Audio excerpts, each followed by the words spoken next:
Hello everyone, सत श्री अकाल साਰਿਆਂ ਨੂੰ। ਤੁਹਾਡਾ ਬਹੁਤ-ਬਹੁਤ ਸਵਾਗਤ ਹੈ ਅੱਜ ਦੀ ਕਲਾਸ। ਅੱਜ ਆਪਾਂ ਕਰਨ ਜਾ ਰਹੇ ਹਾਂ ਪੰਜਾਬ ਸਕੂਲ ਐਜੂਕੇਸ਼ਨ ਬੋਰਡ ਦੀ 8ਵੀਂ ਕਲਾਸ ਦੀ ਕਿਤਾਬ ਸਮਾਜਿਕ ਸਿੱਖਿਆ ਸੋਸ਼ਲ ਸਟੱਡੀਜ਼ ਉਹਦਾ ਇਤਿਹਾਸ ਸੈਕਸ਼ਨ ਹਿਸਟਰੀ ਸੈਕਸ਼ਨ ਤੇ ਉਹਦੇ ਵਿੱਚੋਂ 13ਵਾਂ ਪਾਠ ਸਿੱਖਿਆ ਤੇ ਅੰਗਰੇਜ਼ੀ ਰਾਜ ਤੇ ਅੱਜ ਚਰਚਾ ਕਰਾਂਗੇ ਆਪਾਂ ਇਸ ਪਾਠ ਦੇ ਪ੍ਰਸ਼ਨ ਉੱਤਰ ਬਾਰੇ। ਤਾਂ ਚਲੋ ਸ਼ੁਰੂ ਕਰਦੇ ਹਾਂ। ਅਭਿਆਸ ਦੇ ਪ੍ਰਸ਼ਨ। ਹੇਠ ਲਿਖੇ ਪ੍ਰਸ਼ਨਾਂ ਦੇ ਉੱਤਰ ਦਿਓ। ਪਹਿਲਾ ਪ੍ਰਸ਼ਨ, ਭਾਰਤ ਵਿੱਚ ਨਵੀਂ ਸਿੱਖਿਆ ਪ੍ਰਣਾਲੀ ਕਿਸਨੇ ਸ਼ੁਰੂ ਕੀਤੀ? ਇੰਪੋਰਟੈਂਟ ਕੁਐਸਚਨ ਹੈ, ਯਾਦ ਰੱਖਿਓ। ਉੱਤਰ, ਭਾਰਤ ਵਿੱਚ ਨਵੀਂ ਸਿੱਖਿਆ ਪ੍ਰਣਾਲੀ ਅੰਗਰੇਜ਼ਾਂ ਨੇ ਸ਼ੁਰੂ ਕੀਤੀ। ਨਵੀਂ ਸਿੱਖਿਆ ਪ੍ਰਣਾਲੀ ਵਿੱਚ ਅੰਗਰੇਜ਼ੀ ਭਾਸ਼ਾ ਵਿੱਚ ਪੱਛਮੀ ਸਾਹਿਤ ਦੀ ਸਿੱਖਿਆ ਦਿੱਤੀ ਜਾਂਦੀ ਸੀ। ਇਸ ਦੇ ਲਈ ਨਵੇਂ ਸਕੂਲ, ਕਾਲਜ ਅਤੇ ਯੂਨੀਵਰਸਿਟੀਆਂ ਖੋਲੀਆਂ ਗਈਆਂ। ਬਾਅਦ ਵਿੱਚ ਤਕਨੀਕੀ ਸਿੱਖਿਆ ਵੱਲ ਵੀ ਧਿਆਨ ਦਿੱਤਾ ਗਿਆ। दूजा प्रश्न, वुड डिस्पैच किसने शुरू किया? उत्तर, 1854 ईस्वी विच बोर्ड ऑफ कंट्रोल के प्रधान चार्ल्स वर्ड ने सिक्ख्या के विकास लिए कुछ महत्वपूर्ण सिफारिशां कीतियां। इन्हां सिफारिशां नूं वुड्स डिस्पैच कहा जाता है। तीजा प्रश्न, मुस्लिम एंग्लो ओरिएंटल कॉलेज की स्थापना कदों अते किथे हुई? उत्तर, मुस्लिम एंग्लो ओरिएंटल कॉलेज की स्थापना 1875 ईस्वी विच अलीगढ़ विखे हुई। चौथा प्रश्न, सर सैयद अहमद खान नूं सरदी उत्पादी कदों मिति अते उन्हां दा देहांत कदों होया? उत्तर, सर सैयद अहमद शाह नूं सरदी उत्पादी 1898 ईस्वी विच मिली।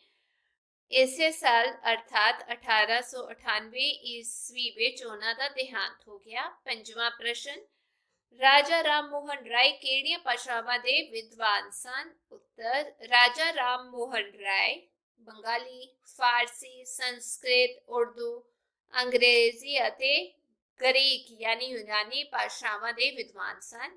छेवां प्रश्न, ईश्वर चंद्र विद्यासागर ने किहड़ी पुस्तक लिखी? उत्तर, ईश्वर चंद्र विद्यासागर ने बंगाली भाषा विच मरवर्णा पिचिया ना दी पुस्तक लिखी। सतवां प्रश्न, आधुनिक सिक्ख्या प्रणाली दे उद्देश लिखो। उत्तर, आधुनिक सिक्ख्या प्रणाली हेठ लिखे उद्देशां लई आरंभ की गई।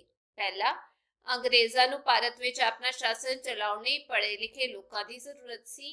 दूजा, ਉਹਨਾਂ ਨੂੰ ਭਾਰਤੀਆਂ ਦੀਆਂ ਕਠਿਨਾਈਆਂ ਜਾਣਨ ਲਈ ਅਜਿਹੇ ਲੋਕਾਂ ਦੀ ਜ਼ਰੂਰਤ ਸੀ ਜਿਹੜੇ ਅੰਗਰੇਜ਼ੀ ਭਾਸ਼ਾ ਵਿੱਚ ਗੱਲਬਾਤ ਕਰ ਸਕਣ। ਤੀਜਾ, ਅੰਗਰੇਜ਼ਾਂ ਦਾ ਵਿਚਾਰ ਸੀ ਕਿ ਅੰਗਰੇਜ਼ੀ ਸਿੱਖਿਆ ਪ੍ਰਾਪਤ ਭਾਰਤੀਆਂ ਨੂੰ ਆਸਾਨੀ ਨਾਲ ਈਸਾਈ ਬਣਾਇਆ ਜਾ ਸਕਦਾ ਹੈ।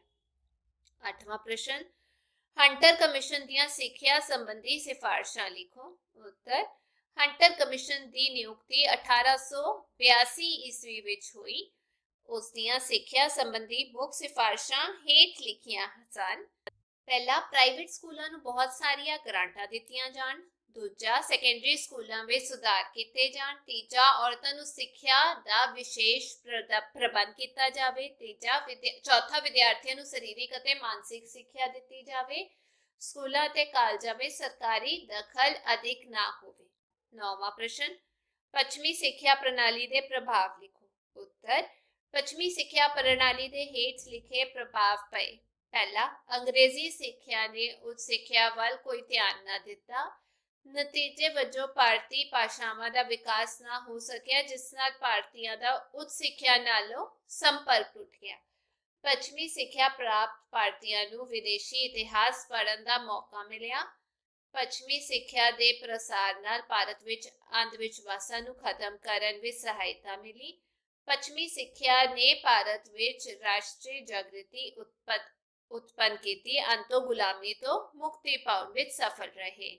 10ਵਾਂ ਪ੍ਰਸ਼ਨ, ਆਧੁਨਿਕ ਸਿੱਖਿਆ ਪ੍ਰਣਾਲੀ ਦੇ ਖੇਤਰ ਵਿੱਚ ਹੇਠ ਲਿਖੇ ਵਿਦਵਾਨਾਂ ਦੇ ਯੋਗਦਾਨ ਬਾਰੇ ਲਿਖੋ।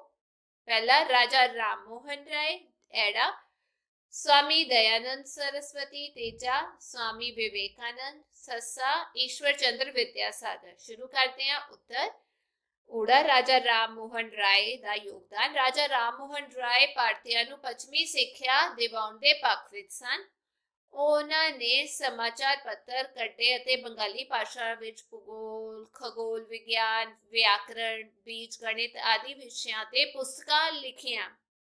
ਉਹਨਾਂ ਨੇ ਆਪਣੇ ਹੀ ਖਰਚ ਤੇ ਕਲਕੱਤਾ ਵਿੱਚ ਇੱਕ ਅੰਗਰੇਜ਼ੀ ਸਕੂਲ ਅਤੇ ਇੱਕ ਵੇਦਾਂਤ ਕਾਲਜ ਸਥਾਪਿਤ ਕੀਤਾ। ਐੜਾ ਸਵਾਮੀ ਦਇਆਨੰਦ ਸਰਸਵਤੀ ਸੰਸਕ੍ਰਿਤੀ ਅਤੇ ਵੈਦਿਕ ਸਿੱਖਿਆ ਦੇ ਨਾਲ-ਨਾਲ ਪੱਛਮੀ ਸਿੱਖਿਆ ਵੀ ਸਮਰਥਕ ਸਨ। ਉਹਨਾਂ ਨੇ ਭਾਰਤ ਦੇ ਵੱਖ-ਵੱਖ ਭਾਗਾਂ, ਵਿਸ਼ੇਸ਼ ਰੂਪ ਨਾਲ ਪੰਜਾਬ ਅਤੇ ਉੱਤਰ ਪ੍ਰਦੇਸ਼ ਵਿੱਚ ਬਹੁਤ ਸਾਰੇ ਸਕੂਲਾਂ, ਕਾਲਜਾਂ ਅਤੇ ਗੁਰੂਕੁਲਾਂ ਦੀ ਸਥਾਪਨਾ ਕੀਤੀ। 1886 ਈਸਵੀ ਵਿੱਚ ਉਹਨਾਂ ਦੇ ਦੇਹਾਂਤ ਤੋਂ ਬਾਅਦ ਲਾਹੌਰ ਵਿੱਚ ਦਇਆਨੰਦ ਐਂਗਲੋ ਵੈਦਿਕ ਸਕੂਲ ਖੋਲ੍ਹਿਆ ਗਿਆ। 1899 ਈਸਵੀ ਵਿੱਚ ਸਕੂਲ ਦੇ ਨਾਲ ਦਇਆਨੰਦ ਐਂਗਲੋ ਵੈਦਿਕ ਕਾਲਜ ਦੀ ਸਥਾਪਨਾ ਵੀ ਕੀਤੀ ਗਈ। ਇੱਥੇ ਵਿਦਿਆਰਥੀਆਂ ਨੂੰ ਹਿੰਦੂ ਸਾਹਿਤ, ਸੰਸਕ੍ਰਿਤ ਭਾਸ਼ਾ ਅਤੇ ਵੇਦਾਂ ਦੀ ਸਿੱਖਿਆ ਦਿੱਤੀ ਜਾਂਦੀ ਸੀ। ਬਾਅਦ ਵਿੱਚ ਹੁਸ਼ਿਆਰਪੁਰ, ਜਲੰਧਰ ਅਤੇ ਕਾਨਪੁਰ ਵਿੱਚ ਵੀ DAV ਸਕੂਲ ਅਤੇ ਕਾਲਜ ਖੋਲ੍ਹੇ ਗਏ। ਮੇਰਠ ਵਿੱਚ ਸਵਾਮੀ ਦਇਆਨੰਦ ਜੀ ਦੀ ਯਾਦ ਵਿੱਚ ਕੰਨਿਆ ਮਹਾਵਿਦਿਆਲਿਆ ਸਥਾਪਿਤ ਕੀਤਾ ਗਿਆ। ਈਡੀ ਸਵਾਮੀ ਵਿਵੇਕਾਨੰਦ ਜੀ ਨੇ ਰਾਮ ਕ੍ਰਿਸ਼ਨ ਮਿਸ਼ਨ ਦੀ ਸਥਾਪਨਾ ਕੀਤੀ ਸੀ। ਇਸ ਸੰਸਥਾ ਨੇ ਸਮਾਜ ਸੁਧਾਰ ਲਈ ਅਨੇਕ ਸਕੂਲ, ਕਾਲਜ, ਲਾਇਬ੍ਰੇਰੀਆਂ ਅਤੇ ਹਸਪਤਾਲ ਖੋਲ੍ਹੇ। ਸਵਾਮੀ ਜੀ ਨੇ ਭਾਰਤੀ ਸੰਸਕ੍ਰਿਤੀ ਦਾ ਅਮਰੀਕਾ ਅਤੇ ਯੂਰਪ ਵਿੱਚ ਪ੍ਰਚਾਰ ਕੀਤਾ। ਸੱਸਾ ਈਸ਼ਵਰ ਚੰਦਰ ਵਿਦਿਆਸਾਗਰ ਇੱਕ ਪ੍ਰਸਿੱਧ ਵਿਦਵਾਨ ਸਨ। ਉਹਨਾਂ ਨੇ ਬੰਗਾਲੀ ਭਾਸ਼ਾ ਵਿੱਚ ਮਰ ਵਰਨਾਚਿਆ ਨਾਂ ਦੀ ਪੁਸਤਕ ਲਿਖੀ। ਇਸਨੇ ਭਾਸ਼ਾ ਸਿੱਖਣ ਦੀ ਕਲਾ ਨੂੰ ਸਰਲ ਬਣਾ ਦਿੱਤਾ। ਈਸ਼ਵਰ ਚੰਦਰ ਵਿਦਿਆਸਾਗਰ ਇੱਕ ਸੰਸਕ੍ਰਿਤ ਕਾਲਜ ਦੇ ਪ੍ਰਿੰਸੀਪਲ ਸਨ। ਉਹਨਾਂ ਨੇ ਸੰਸਕ੍ਰਿਤ ਸਿਖਾਉਣ ਦਾ ਨਵਾਂ ਤਰੀਕਾ ਅਪਣਾਇਆ। ਉਹਨਾਂ ਨੇ ਲੜਕੀਆਂ ਦੀ ਸਿੱਖਿਆ ਦੇ ਖੇਤਰ ਵਿੱਚ ਵੀ ਵਿਸ਼ੇਸ਼ ਯੋਗਦਾਨ ਦਿੱਤਾ। ਅੱਗੇ ਹੇਠ ਲਿਖੀਆਂ ਖਾਲੀ ਥਾਵਾਂ ਭਰੋ। ਪਹਿਲਾ, ਸਰ ਸੈयद ਅਹਿਮਦ ਖਾਨ ਨੇ ਅਲੀਗੜ੍ਹ ਵਿੱਚ ਮੁਹੰਮਦ ਐਂਗਲੋ ਓਰੀਐਂਟਲ ਕਾਲਜ ਦੀ ਸਥਾਪਨਾ ਕੀਤੀ। ਦੂਜਾ, 1898 ਈਸਵੀ ਵਿੱਚ ਸਰ ਸੈयद ਅਹਿਮਦ ਖਾਨ ਨੂੰ ਸਰ ਦੀ ਉਪਾਧੀ ਦਿੱਤੀ ਗਈ। ਤੀਜਾ, ਸਵਾਮੀ ਦਇਆਨੰਦ ਸਰਸਵਤੀ ਸਮੇਂ ਮੇਰਠ ਵਿੱਚ ਕੰਨਿਆ ਮਹਾਵਿਦਿਆਲਿਆ ਸਥਾਪਿਤ ਕੀਤਾ ਗਿਆ। ਅੱਗੇ ਸਹੀ ਜਾਂ ਗਲਤ ਦਾ ਆਪਾਂ ਨਿਸ਼ਾਨ ਲਗਾਉਣਾ ਹੈ। 1875 ਈਸਵੀ ਵਿੱਚ ਅਲੀਗੜ੍ਹ ਵਿੱਚ ਮੁਸਲਿਮ ਯੂਨੀਵਰਸਿਟੀ ਦੀ ਸਥਾਪਨਾ ਹੋਈ। ਗਲਤ। ਮਹਾਤਮਾ ਗਾਂਧੀ ਜੀ ਨੇ ਸਕੂਲਾਂ ਵਿੱਚ ਵਿਵਹਾਰਿਕ ਅਤੇ ਰੋਜ਼ਗਾਰ ਦੁਆਰਾ ਸਿੱਖਿਆ ਦੇਣ ਤੇ ਜ਼ੋਰ ਦਿੱਤਾ। ਸਹੀ। ਮਹਾਤਮਾ ਗਾਂਧੀ ਅਤੇ ਰਵਿੰਦਰਨਾਥ ਟੈਗੋਰ ਪੱਛਮੀ ਸਿੱਖਿਆ ਦੇ ਵਿਰੁੱਧ ਸਨ। ਸਹੀ। ਅੱਗੇ ਸਹੀ ਜੋੜੇ ਬਣਾਓ। ਰਾਜਾ ਰਾਮ ਮੋਹਨ ਰਾਏ ਬੰਗਾਲੀ ਭਾਸ਼ਾ ਵਿੱਚ ਪੀਅਰ ਵਰਨਾ ਪਰੇਖਿਆ ਨਾਮੀ ਕਿਤਾਬ ਲਿਖੀ। ਦੂਜਾ, ਈਸ਼ਵਰ ਚੰਦਰ ਵਿਦਿਆਸਾਗਰ ਰਾਮ ਕ੍ਰਿਸ਼ਨ ਮਿਸ਼ਨ ਦੀ ਸਥਾਪਨਾ ਕੀਤੀ। ਤੀਜਾ, ਸਵਾਮੀ ਵਿਵੇਕਾਨੰਦ ਨੇ ਬੰਗਾਲੀ, ਫਾਰਸੀ, ਸੰਸਕ੍ਰਿਤ, ਉਰਦੂ, ਅੰਗਰੇਜ਼ੀ ਅਤੇ ਗ੍ਰੀਸ ਭਾਸ਼ਾਵਾਂ ਦੇ ਵਿਦਵਾਨ ਸਨ। ਇਹ ਸੀਗੀ ਅੱਜ ਦੀ ਕਲਾਸ ਤੇ ਉਮੀਦ ਕਰਦੀ ਹਾਂ ਇਸ ਵਾਰ ਦੇ ਪ੍ਰਸ਼ਨ ਉੱਤਰ ਤੁਹਾਨੂੰ ਯਾਦ ਰਹਿਣਗੇ ਕਿਉਂਕਿ ਇਹ ਇੰਪੋਰਟੈਂਟ ਵੀ ਸੀਗੇ। ਜੇ ਵੀਡੀਓ ਵਧੀਆ ਲੱਗੀ ਤਾਂ ਚੈਨਲ ਨੂੰ ਲਾਈਕ, ਸ਼ੇਅਰ, ਸਬਸਕ੍ਰਾਈਬ ਜ਼ਰੂਰ ਕਰਿਓ। ਆਪਾਂ ਫਿਰ ਮਿਲਾਂਗੇ। Till then take care. Bye bye.